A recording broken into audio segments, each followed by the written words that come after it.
Wonderful. Well, I'm very happy to be here. Thank you for coming on this blustery Chicago day. I'm excited to talk to you about nutrition to fight inflammation because it's really important to me and I just love talking about it, so hopefully you'll love hearing about it. Before I start, I thought I'd tell you my personal story as well. I am a dietitian, and ironically, I didn't realize how I would come to use nutrition for my life. I became a dietitian first and then kind of had these health issues come along that nutrition became a very important role in. So just kind of give you a brief history of my medical history.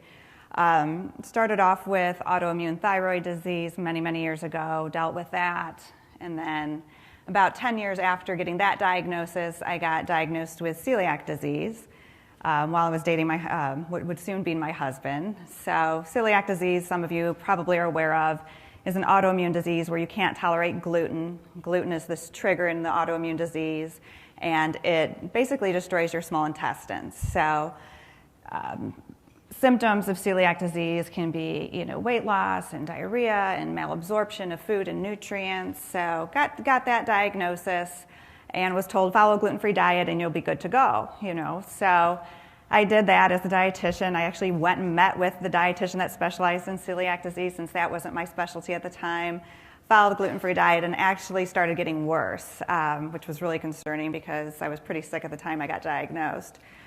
So went back to my gastroenterologist and said, something's wrong, I'm following the gluten-free diet. They're like, are you sure you're following the gluten-free diet? I'm like, I'm a dietitian, I can barely eat anything, I'm following the gluten-free diet. So then got diagnosed with another autoimmune disease. At that time, it was about 2 weeks after my celiac diagnosis, which was microscopic colitis. So got that diagnosis. Took me a while to get better, got some medications, and then was doing fairly well, I would say. Got married, had children. And it was after my second child, my daughter, where I just felt like some of these health issues were coming back. As we know, a lot of triggers for certain diseases can be hormonal shifts. So pregnancy can be a big trigger. Menopause for women can be a big trigger. So I think that the pregnancy was my trigger. And during that time, that was a pretty big health crisis because I just felt at that point it was like multiple problems happening. Not only was it my GI system, but I was having muscle spasms and neuropathy and numbness and tingling and back pain, debilitating where I couldn't move. So I went, as I'm sure many of you in this room have, to many doctors and specialists and got referred to many different specialists, rheumatologists, neurologists, neurosurgeons, orthopedic doctors, and honestly I was left with not many answers. So nobody could really tell me what was wrong with me. The GI doctor said, what are you doing here? We refer our patients to you for help. So that was a compliment, but also scary at the same time because I needed help. So at that point, it was a kind of a low point, and I just delved into nutrition even further. I mean, I studied this. This is my life, my career, but I needed more from my degree, I guess. And so I really started researching nutrition to heal and fight inflammation, and started seeing, improvements in my health, and can definitely say that it was really the power of food and some supplements as well that really helped me get my life back where I was, that time I was scared. Am I going to be able to take care of my children because my health was failing me? And so definitely things have changed, and definitely this experience has helped me help my patients. So I have no doubt I am supposed to be a dietitian and talking about nutrition to people. So just wanted to give you that little background because I'm very passionate about nutrition and feel strongly because I see the power of it in my life and in my patients' lives. So before I get into the actual talk about nutrition and inflammation, I thought it would be important to talk about what's out there on diet and spondylitis. And I'm sure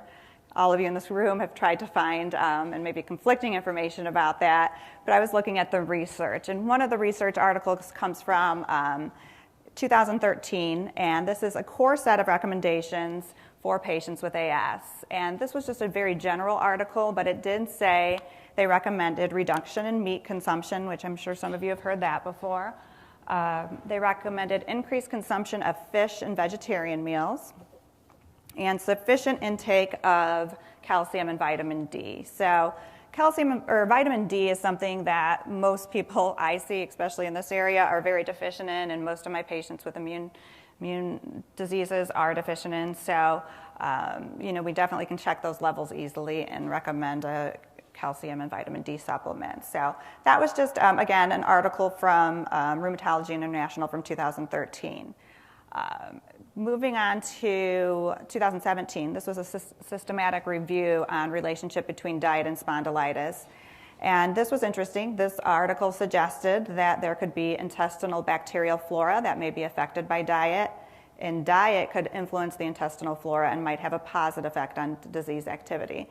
So this is a really interesting area in the medical world right now. If any of you have read or heard about the microbiome, which is we all have a microbiome made up of trillions of good and bad bacteria in our gut, and sometimes that bacteria can get affected differently by infections or environmental factors and throw off that gut bacteria, and they're linking certain gut bacteria with certain diseases. So it's really interesting when we start talking about the microbiome. So this article is kind of acknowledging that involvement possibly, and talks about, this is a different article, also talking about the microbiome involvement, talking about 70% of patients with AS have subclinical gut inflammation. So I'm not sure if many of you in the room experience any gut issues, or if you've heard that it is associated with more irritable bowel disease or irritable bowel syndrome. So really interesting when you start having, issues in your joints. But then a lot of my patients, even with other autoimmune disease,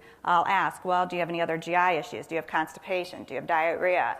Do you have bloating? And a lot of these people are having these signs. So you think they're unrelated, but they can be related, kind of thing. So leaky gut is a very popular topic right now as well. It's found to be greater in AS patients, and this leads to more inflammation. So if you don't know what leaky gut is, it's basically, in our intestines, there should be these tight junctions kind of sealing our intestines.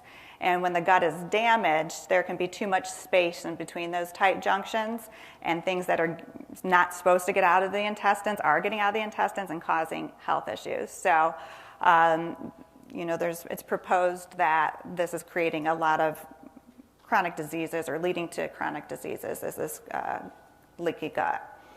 In this article, they did say that probiotic use and treatment of AS is inconclusive. So probiotics are very popular. They're the good bacteria that you can buy in a supplement form. I don't know if anybody's taken those or familiar with those, but in this study, they did find it to be inconclusive. I will say in my practice, I do use probiotics a lot in various disease states. So going back to this article from 2016, it said a number of studies have demonstrated that Klebsiella pneumoniae plays a role in the disease of AS. So this specific this specific bacteria has been found to be higher in AS patients. So in this study, they said a possible alternative treatment could be aimed at eliminating this Klebsiella to improve or stop some inflammatory damage. So really interesting, I think, and it goes on to say that they proposed a low-starch diet as a means of reducing Klebsiella bacteria in the gut. So they did a study on 36 patients with AS who benefited from a low-starch diet. So they actually looked at markers and saw significant drops in SED rate, anti-inflammatory medicines, and patients reported decrease in pain and symptoms. So I don't know if anybody has ever tried like a paleo or a lower carb diet before and noticed improvement in symptoms, and it could be related to possibly this low starch connection. So it's really interesting stuff. The systematic review from 2017 came up with this conclusion. Evidence of a possible relationship between AS and diet is extremely limited and inconclusive due to the weakness of the studies. So that's kind of discouraging, I know, to read at the end of a research article that's looking at all the data out there currently. But it's no surprise, quite honestly, the information on diet and disease is very limited. There's not a lot of funding, for diet and disease, because we don't have the companies backing up, broccoli and spinach and things like that. So, and then it's hard to control a diet-led study, right? It's hard to get people to follow the exact diet we want them unless we have them in a lab and are feeding them 3 times a day. So hopefully that you'll end feeling encouraged after this presentation about some positive effects of nutrition to fight inflammation, but right now the research just quite honestly isn't that great specific for the disease. Okay, so moving on to inflammatory foods. And we're going to delve into each of these, but what foods do we know are inflammatory? There's sugar, starch, refined starch, I should say, processed foods, red meat, processed meat, some oils, and then I have this category of possibly dairy, gluten, and nightshades. Okay, so we're going to talk about all of these in a little bit more detail. Keep my eye on the time here too. So sugar is the first thing we're going to talk about. That is known to be inflammatory. The Nurses' Health Study was a large research study that found a westernized diet high in sweets, desserts, French fries, and refined grains resulted in higher inflammatory markers in the blood. So sugar can definitely be inflammatory, and sugar is everywhere in the American diet. So it's in things that you see on this slide, your packaged sweets and treats and cookies and donuts and Sprite. The use of high fructose corn syrup over the years has dramatically increased, and they are adding it to everything. So take a look at what you're eating and look at your food labels. High fructose corn syrup is in applesauce, it's in pickles, it's in things that it just doesn't need to be in. It can be the first ingredient in barbecue sauce. So you don't even think you're eating sugar and you're getting it, and it's really inflammatory. And in my patients, once we kind of get them on a good diet and they do have something like sugar, sometimes they'll actually say to me, I noticed after that birthday party and I had a ton of cake and ice cream that my joint pain was worse. Or I'll notice that my neuropathy, my numbness and tingling and stabbing pain in my legs is worse after I have sugar. So it becomes very apparent and obvious to people once we kind of clean up a diet what this food is doing to your body. So the other thing is sugar is very addictive. We know that. So it's hard to limit. It's hard to say, well, I'm just going to have one cookie, because our body wants more. So I get it. Nobody's perfect. But if you are going to treat yourself, I always tell people maybe go out and get the treat. Don't bring the whole pie or the whole cake or the whole box of cookies in the house where you're going to be more tempted to eat them. So that's sugar. Moving on to refined starch and processed foods. So refined starch is basically anything made with white flour. So it's going to be your cookies and your bright white bread and your pretzels and Pop-Tarts, donuts, all these things like Nutri-Grain bars, that kind of stuff are all going to contain this refined starch, and they're also going to contain a lot of sugar, many of these foods as well. So it's kind of a double whammy. Not only are you getting the refined starch, we know that can be inflammatory, you're getting the sugar. And then processed foods, we just know these in general, which is a lot of the American diet right now because people are looking for convenience foods. Not a lot of people have time to cook or make things. And so these processed foods are becoming staples and really causing a lot of inflammation. So I just encourage you, if you're looking to start eating healthier, start eating real food, more real food. Stay on the outside of the grocery store, on the perimeter of the grocery store where there's your fruits and your vegetables and your meats and your eggs, whereas the middle of the grocery store is where you have most of your processed foods. So, I use the example of sweet potatoes. Sweet potatoes is something we make a lot in my house. My kids love sweet potato fries. I think they're very easy to peel, cut sweet potatoes, toss them with some olive oil, maybe some seasoning. So there's maybe 3 or 4 ingredients in my sweet potatoes. So fries. So if you go look at sweet potato fries at the store and you go in the freezer section, there can be a list this long of ingredients in something like that. And from my standpoint, I've even found gluten in sweet potato fries. So sweet potatoes are a naturally gluten-free food, but they're putting wheat in there. So just examples of why you should be paying attention to what you're eating and what can be, contributing to more inflammation in your body. Okay, moving on to the red and processed meats. I know, many of us probably love our red meat, but red meat is associated with higher inflammatory markers in many studies. It may increase oxidative stress and inflammation. So we're talking about red and processed meats, we're talking about beef, and then we're talking about your whole class of, kind of brats, hot dogs, salami, that whole class. Ham is going to be a processed meat. So really limiting that. I thought there was one more slide on that. We know Also, that red meat is associated with higher rates of cancer. I did a big colon cancer presentation a couple years ago, and that was huge. Red meat and processed meats are definitely linked to colon cancers and more cancers. So you can become just a healthier person by probably eating less red meat and processed meat as well. Okay, so oils. Oils also can be inflammatory for us. So there's different types of fatty acids. You might have heard that there's omega-6 fatty acids, there are omega-3 fatty acids. And basically, the American diet is too high in omega-6. So the ratio of omega-6 is very high compared to omega-3s. And we know when we have this increase in ratio of omega-6 to omega-3 that this can increase inflammatory processes and consequently predispose or exacerbate many inflammatory diseases. So we think this is just contributing to more inflammation in the disease state when you have more omega-6. So what does that mean? This next slide just kind of shows you the oils that have higher contents of omega-6. So you'll see your sunflower oil, your safflower, your corn oil, your soybean oil here.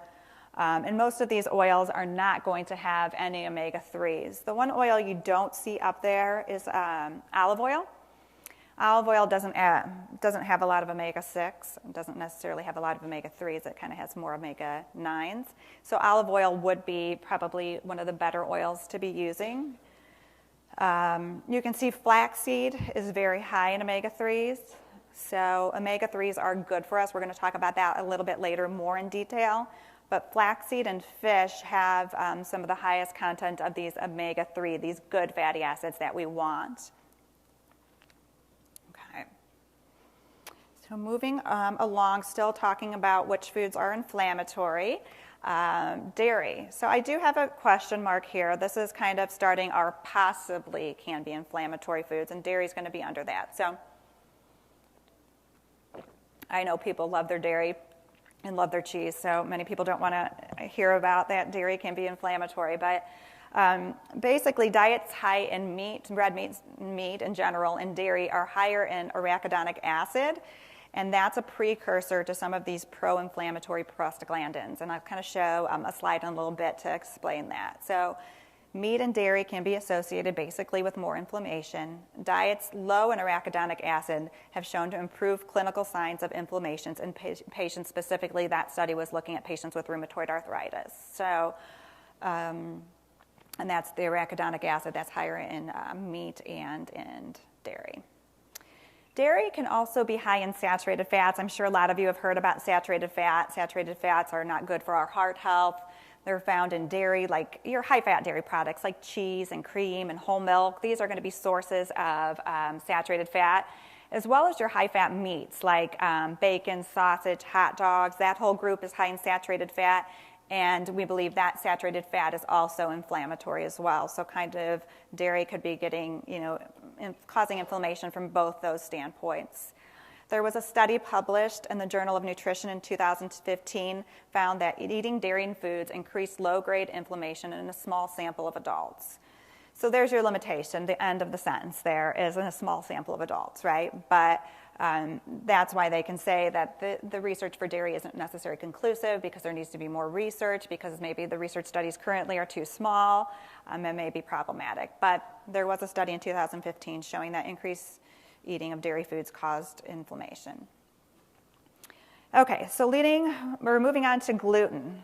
Gluten, as I talked about earlier, is a protein found in wheat, rye, barley, and oats are contaminated with gluten because oats are grown in the fields next to wheat, so they do have gluten. And gluten can be a hard-to-digest protein for a lot of people and may increase inflammation in those who are gluten sensitive. So there's celiac disease, which we have out there. Celiac disease is an autoimmune disease that I have that is definitely, we know the trigger is gluten. But there's people out there that I screen that I think are going to be positive for celiac disease because they are presenting very classic celiac disease-wise, but they come up negative. So maybe those patients are more just gluten sensitive and just do better on a gluten-free diet even though they don't have celiac disease. So we definitely know celiac disease is more common in people who have autoimmune issues. They say if you have celiac disease, you're more likely to have more autoimmune diseases. So anytime I start somebody on a gluten-free diet, I want them to be screened. It's just a blood test. I want them to have the blood test for celiac disease before we start the gluten-free diet.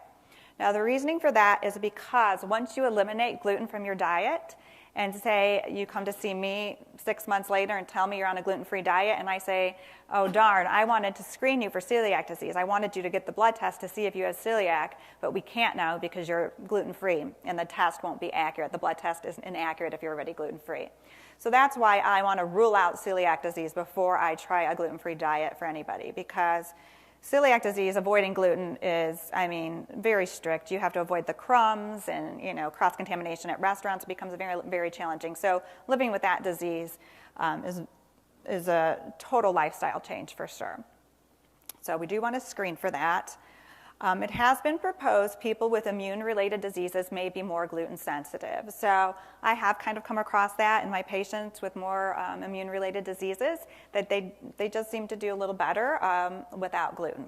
So that's not surprising, and just again, talking about the importance of screening for celiac disease. And so just to review, gluten is found in breads and pastas and cereals. It's everywhere. Gluten is everywhere. There are obviously a lot of gluten-free alternatives now. And then there's just naturally gluten-free foods such as potatoes and sweet potatoes are naturally gluten-free. Rice and quinoa are naturally gluten-free. Beans and lentils and legumes are gluten-free. So there's plenty of gluten-free options out there. And it kind of, if you do it right, I tell people if you do gluten-free right, you can eat a really healthy diet if you start eating real foods. But, there's gluten-free everything now. There's gluten-free donuts, there's gluten-free Pop-Tarts. So it could be just as of a junky diet as the standard American diet now, because there's so many options. It's nice. It's nice for people with celiac disease and kids to be able to get a treat. But we just don't want to be choosing those gluten-free treats more than the real food. Okay.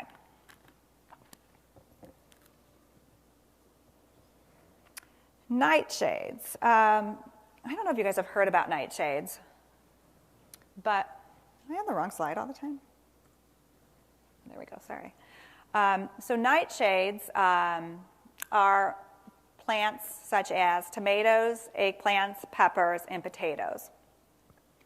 So this class of vegetables is not research proven to cause inflammation, but nightshades may be problematic for some people with immune-related diseases due to their lectin and saponin content, which may cause an overactive immune response. So I'll have to tell you, a few years ago when I started getting into functional medicine and I read about nightshades causing issues in people, as a dietitian, I thought this was the craziest thing I had ever heard, because these are healthy foods, and these are real foods, and these are vegetables. And how could something so natural be causing inflammation in people? And I won't say it's common, but I have had patients react to nightshades, to tomatoes, peppers, and really notice their symptoms they feel their symptoms get a little worse with these foods. So it's nothing I ever eliminate at the beginning. I never want to overly restrict people on their diet. I want people's diet to be, as full as many food options as they can. But if somebody's coming to see me and they've made so many diet changes and they're not seeing much improvements, that might be an option we look into, is possibly seeing if the removal of the nightshades helps. So it's interesting kind of area there is the nightshades. Okay.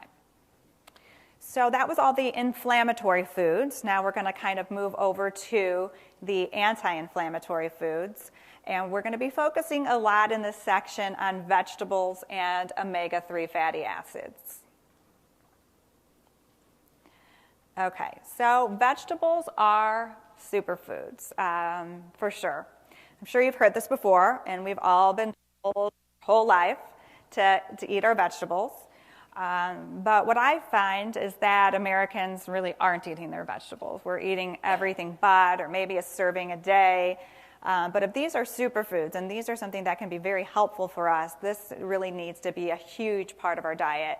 And if you have a chronic disease, even more reason to try to include more vegetables in your diet. So we're going to delve into that a little bit more. It's not the answer people want. I feel like people come to me and they want to either lose weight or help their chronic disease or have more energy or better manage their diabetes.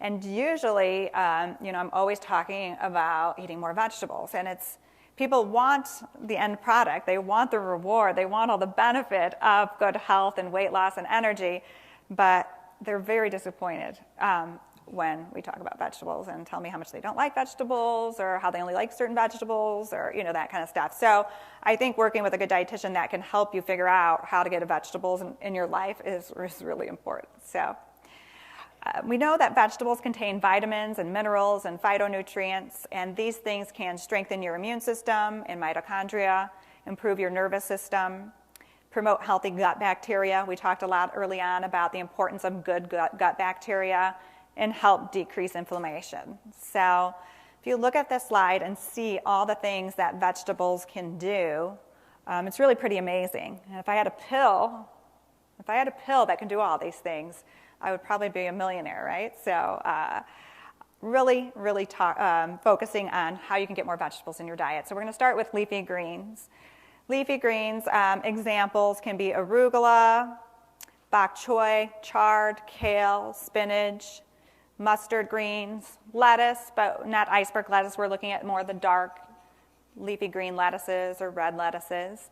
We know these are high in phytochemicals, and these have anti-inflammatory properties in these vegetables. So there's tens of thousands of phytochemicals have been identified, and researchers speculate that there's likely many more that we haven't even discovered in the food that we eat.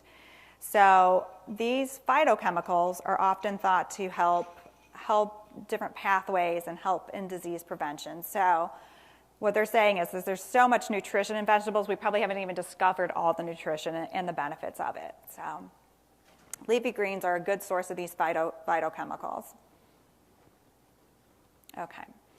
They're also a good source of vitamin A and vitamin C. We know definitely vitamin C is very involved in your immune cell function, skin and gums, and healthy skin and gums. And these are high in antioxidants as well. Antioxidants, you've heard probably about, are natural substances that may prevent or delay some types of cell damage and protect against diseases. So antioxidants are really important to be including in our diet.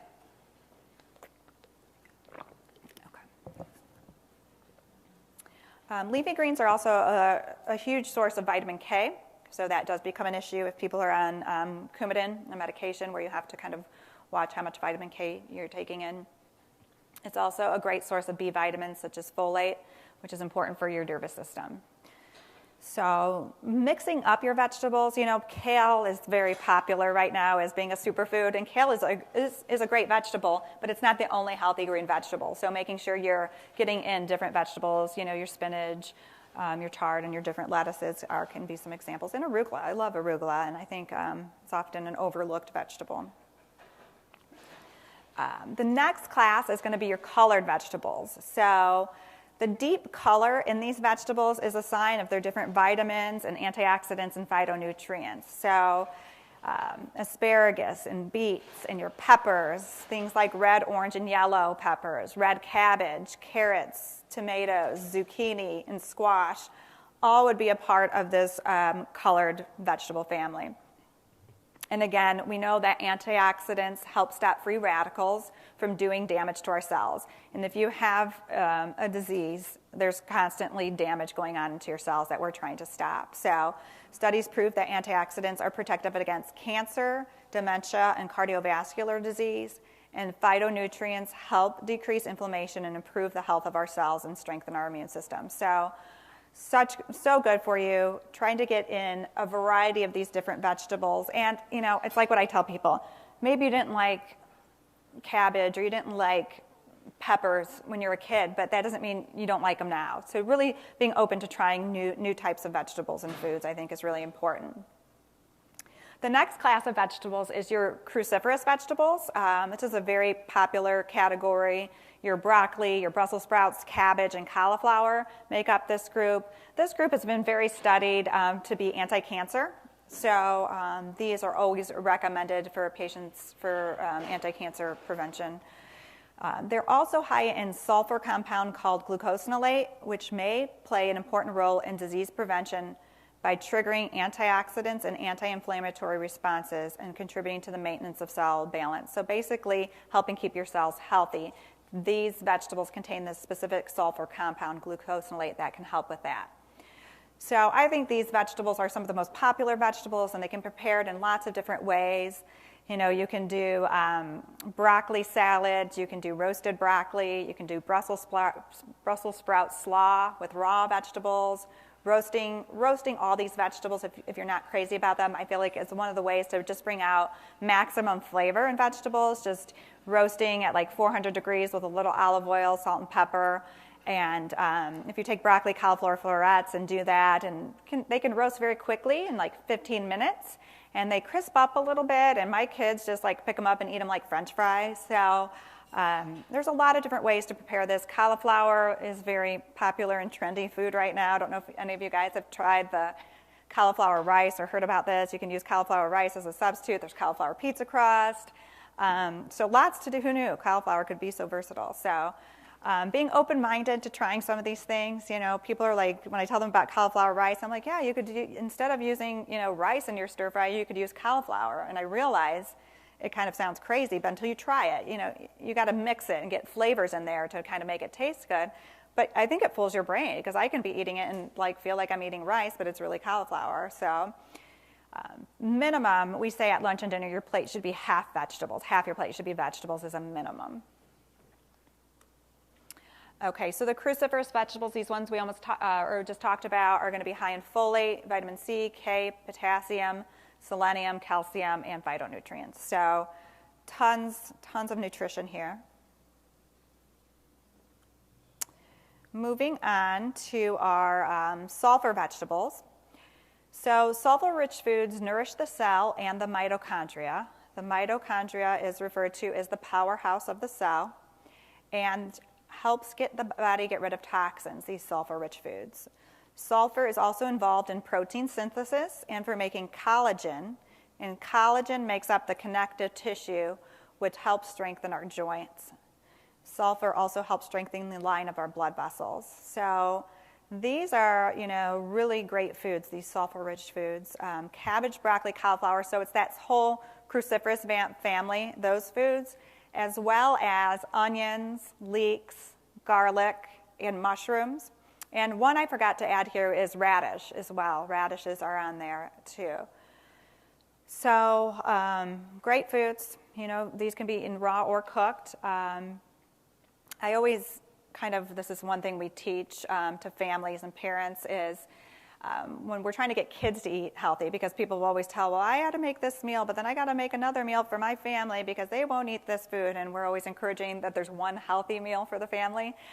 So when we talk about trying to get kids to eat more fruits and vegetables, things like that, we say get the kids involved in grocery shopping, take them to the store, let them pick out a new fruit or vegetable, maybe that they haven't tried before, you know, get them involved in preparing it, and then have them try it, and they might like it. So an example, I think probably when my daughter was 5, you know, we did that at the grocery store, and she picked out radishes. And radishes, like, I didn't really eat much of. We never bought them. I just never really thought about radishes ever, except if they were in a salad maybe at a restaurant. So we bought those and just served them with hummus, and she loved. I was like thinking in my head, okay, yeah, cut it up, you know, let's see how you like it, and thinking she's never going to like a radish because they're kind of strong flavor. And she likes them. So now if she has vegetable with her lunch or something, she picks radishes. I eat them with guacamole now. So it just goes to show you, you know, that we all need to be open to trying new foods, and you can really enjoy them. And I'm a firm believer, and I see this in my practice, that the more vegetables you eat, the more your body craves. I think when you start giving your body the proper nutrition and the vitamins and minerals and all these phytonutrients that we're talking about, that your body actually starts craving those foods, especially when you get rid of the sugar and the processed foods that are addicting. So when you start giving your body the proper nutrition, I swear, my body will start craving vegetables. So try it and see, and you'll get a lot of benefits out of this if you do. But this group is really healthy as well. So how many vegetables should you eat per day? So for the average American, the recommendation is 3 to 5 servings. For somebody with chronic disease and battling inflammation, I would say 8 to 9 cups a day. So I realize that's a ton of vegetables, right? I know 8 to 9 cups sounds like it's not possible. How can you possibly eat that much vegetables? But it is. And that's where I think sometimes working one-on-one with a dietitian can be helpful too, to help you get these vegetables in your diet. Okay, So there's some tips on the next slide here of how to do this. Oops. So how to eat more veggies. Raw veggies with hummus or guacamole are some of my favorite ways. And guacamole, we always think of serving it with tortilla chips, I know, which we all love, but try it as a vegetable dip. I mean, I love guacamole, and it makes every vegetable taste better, I think. So, and now they even have, for people's lunches, these little convenient packs of individual hummus and guacamole. So it can be, something quick and easy to pack as well. So raw veggies with hummus can be great. Roasting vegetables, I already talked about that. I think roasting is a great way to bring out flavor in vegetables. Steamed vegetables, is quick and easy. You just don't want to steam in a lot of water, right? You just want a little bit of water because you're going to lose nutrients if you have too much water. You see, if you boil vegetables, you see the water turn like green or turn the color. That's the nutrition coming out into the water, so you're losing some of that if you use too much water. Salads can be obviously a great way to get in a lot of vegetables. If you can make a huge salad for a meal and add in, peppers and mushrooms and cucumbers, and then, add in some, healthy things like guacamole or avocado slices, sunflower seeds, that kind of stuff can be great in salads. Veggie-based meals in general, just trying to make a more veggie-based meal. Things like a veggie chili or maybe a veggie-based taco where you take some black beans and mushrooms and make that into a taco instead of a meat-based taco. And then veggie-based smoothies. Has anybody tried any veggie-based smoothies at all? Some of you, a couple of you have? Okay. So when we're talking about trying to get 8 to 9 cups of vegetables a day, one of the greatest ways I found is to try to get smoothies. So I try to use this. This is what I call my starter smoothie recipe because I don't try to go too overboard, but it has about 2 to 3 handfuls of spinach. I start with spinach because that can be a little bit more mild than kale or some of the other greens that can be a little more bitter. So 2 to 3 large handfuls of spinach, 1 to 2 carrots, and even if you wanted to not try it with carrots the first time, you could. Half a banana, a cup of frozen fruit like mango, pineapple, or berries.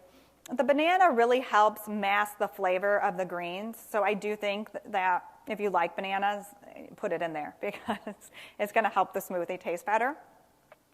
This also has some flaxseed in it. You want to get the milled flaxseed, not the actual whole flax seeds. And then fill up your blender and fill up about half your blender with a liquid of your choice. That could be water or almond milk, coconut milk, whatever liquid you would like to use, and then blend that for 1 to 2 minutes. So this can be a great way to get in 3 cups of vegetables or more. It can be a great way to start your day. I have a vegetable-based smoothie every day, and now it's like my body wants that. So highly recommend that if you are looking to up your veggies and to help with the inflammation. Okay, so moving on from the vegetables to other anti-inflammatory components of foods, and that's the omega-3 fatty acids. How many people have heard about omega-3 fatty acids before? A little bit, most of you, right?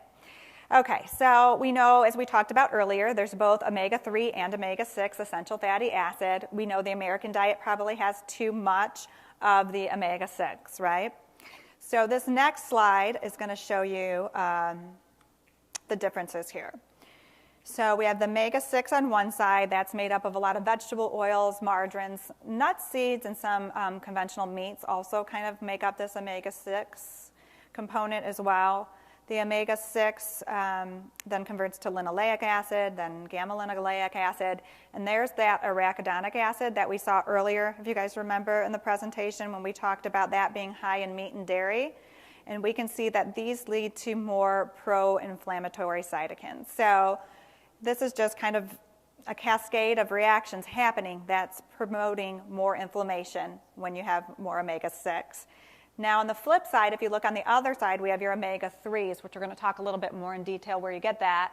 But it's like your salmon, your tuna, your mackerel, the flaxseed that we're putting in the smoothie. That's going to be a source of the omega-3s. That converts to what we call ALA, then to EPA and DHA, and these have anti-inflammatory effects. So the majority of DHA and EPA are found in our cold water fatty fish like flax and flax seeds, and salmon, and we're going to kind of talk about the other types of fish as well. So we definitely know the American diet, too high in omega-6, too low in omega-3s. So how can you kind of up your intake of omega-3s is here. You have your salmon, your anchovies, your herring, Pacific mackerel, not king mackerel, sardines, which are kind of an easy way if you do like those, trout, and then flaxseed. These are also lower in mercury. So these sources of omega-3 are kind of your best sources of omega-3s, but also being your lowest in mercury. One thing I don't have on here is the fish oil supplement. How many people, if you don't care sharing, are taking a fish oil supplement? Okay. So the fish oil supplements obviously can be a great source of the omega-3s as well. So both animal and clinical studies support the use of omega-3 fatty acids in treating autoimmune diseases such as RA, inflammatory bowel disease, and others. So another slide here just showing you the different content of the omega-3s. The salmon being the highest, herring, sardines, trout, also giving you some. The shrimp is low.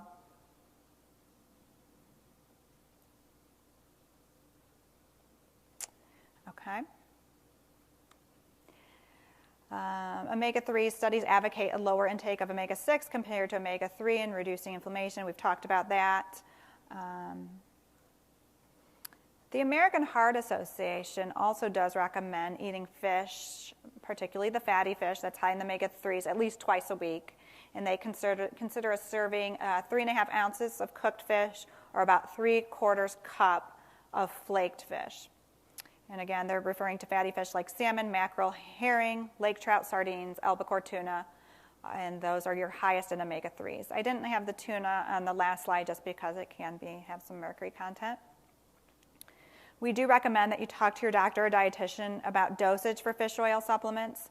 The FDA does not recommend exceeding supplements with greater than 2 grams of combined EPA and DHA daily. So if you are taking a fish oil supplement, you can it's kind of confusing because it says like on the front 1,000 milligrams of omega-3 or something like that. But then when you turn it around, what you really want to look at is the amount of EPA and DHA on the supplement. And so the FDA does not recommend going over 2,000 milligrams or 2 grams of EPA and DHA combined daily. But, there are some people on higher doses. You just have to talk with your doctor about that if you are. So that's the problem with a lot of the studies talking about the benefits of fish oil supplementation. They do vary in their dosing. So there's no kind of standard dose recommendation on what's going to be helpful for inflammation. But we definitely know it is. It can, and I have seen a lot of people see some improvements with fish oil. Okay, so that's kind of the basics about nutrition to fight inflammation. I wanted to kind of end on a note about a couple doctors that have inflammatory diseases, and they've used nutrition to really help heal their diseases. So Brooke Goldner is one doctor. She has this book called Goodbye Lupus, and she talks about her story with lupus. I think she's had lupus since she was 16 years old. It got pretty serious in medical school, which started affecting her kidneys and also kind of caused a blood disorder as well. She uses a vegan diet and large intake of veggie-based food smoothies with flaxseed. I think she uses about 64 ounces of smoothies of these veggie-based smoothies a day. She is now not on any medications. She's had 2 pregnancies where that can, as we talked about earlier, that can kind of be a flare for people with autoimmune disease, and her disease has not flared. She has many followers. I'm in one of her groups of many followers with autoimmune disease, not just lupus, that are also reporting improvements in symptoms and reduction in their labs. Currently, she does not have any research that I'm aware of. I don't know if she will conduct any in her future, but the book kind of talks about her diet and what she did. So it's always nice to hear these positive stories and the power of nutrition, and it's interesting to see the followers too, because you think, well, she's one person, but then when she has other people following these recommendations and getting good results, it's nice to see. The next person, I don't know if anybody's heard of, is Terry Walls. Has anybody heard about her? So she is a doctor, and she has progressive MS. And she said she was treated at the top hospitals with all the latest medications, and her MS kept getting worse. So at that point, she was taking all these medications and just thought, well, what else? What else can I do? So she delved into nutrition research and started changing her diet drastically and took supplements as well. And she went from being wheelchair bound to being able to ride a bike, and she now is mobile and no longer needs a wheelchair, and has a great book out talking about her story and the diet. It's really interesting. She has a TED Talk as well. If you just Google Terry Wall's TED Talk, there's millions of people who've probably watched it. It's really good because she tells her story of, she said when she started out in her research, she didn't even think that she could possibly reverse some of the damage that was done, because that wasn't talked about, that was possible with MS. She was just looking to stop the progression of the disease. She kept getting worse despite all the medications. So the fact that she started getting better, she was just really, really surprised by. So her book is called The Walls Protocol, and she talks about her story. She uses a paleo-based diet. I don't know if you guys are familiar with the paleo-based diet, but it is a low-starch diet because it's a grain-free and dairy-free diet. But she also promotes a high vegetable intake. So you can see the common denominator of a lot of these diets is extremely high vegetable intake. As I said, she went from being wheelchair-bound to bike riding and thriving. She still has MS, but her symptoms have dramatically improved, and she is conducting research. So that's what's nice, is she has done a research study, and I know she's got more in the works. The title of it was The Effect of a Paleo Diet on Management of MS. The paleo diet they used in the study included 9 cups of vegetables, and they did the 3 cups of greens, the 3 cups of colored vegetables, and the 3 cups of sulfur vegetables. Included meat, including protein and organ meats. She had no gluten in the diet, no dairy in the diet, no potatoes in the diet, or legumes. So that was beans, lentils, or peanuts. So it was a high intake of vegetables with all of those components. She did a randomized controlled study and found that the paleo diet may be useful in the management of MS and reducing fatigue, which we know is very common in these immune-related diseases, increasing mental and physical quality of life, and increasing hand and leg function. And they kind of talked about, they were trying to pinpoint why these results were happening, and one of the things they linked it to was that there was an increase in vitamin K levels in these patients that followed this diet. Okay, and that may indicate reductions in oxidative cell and mitochondrial damage, along with reduced inflammation, perhaps contributing to improved cognitive and motor function, fatigue, and quality of life. So they were possibly thinking, but couldn't really say, maybe it was the vitamin K, this high intake of the vitamin K, that was helping some of the symptoms and the improvements that they saw in the study. But again, we've talked about all the nutrition and these phytonutrients in these vegetables and these diets that I'm sure can be contributing to a lot of these things as well.